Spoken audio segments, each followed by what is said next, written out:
Mama lui doctor.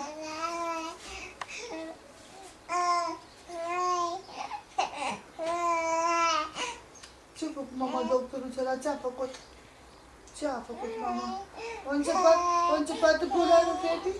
Da? A început bolarea Feti? Azi că le bate mama, le bate, azi vezi tu. Azi vezi tu cum le bate mama, le vezi. Hai zi tatu ceva. Hai pune-l tăticu ceva, hai pune. Hai spune-l tata, hai. Spune ce a făcut la doctor, hai pune.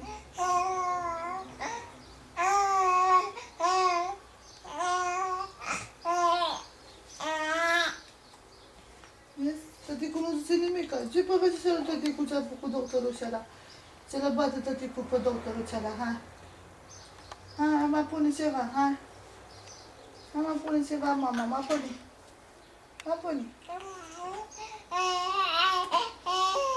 Așa, mama, așa. Așa, mama, povestește lui tăticu, povestește. Așa, mămică, da, mămică, da.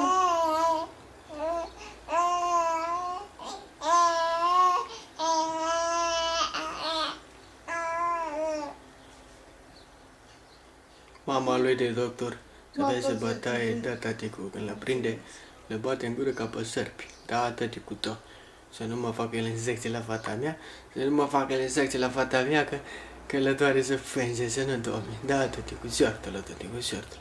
Închizi de mami lui de spaniol. Da, taticu, da. Da, bățe!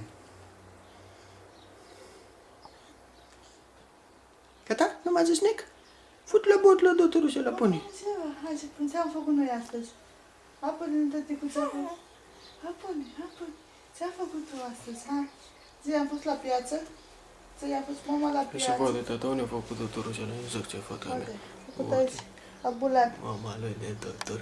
A făcut aici, la Mama bulan. lui de doctor. Doctor, a făcut la bulan. Bulanziu de doctor, că a făcut la bulan. Da, da, da, da. Da, taticu, da. Ce zic, mama? Ce pun, mama? Pune. Hai, spune, tăticu, pune. Hai, pune.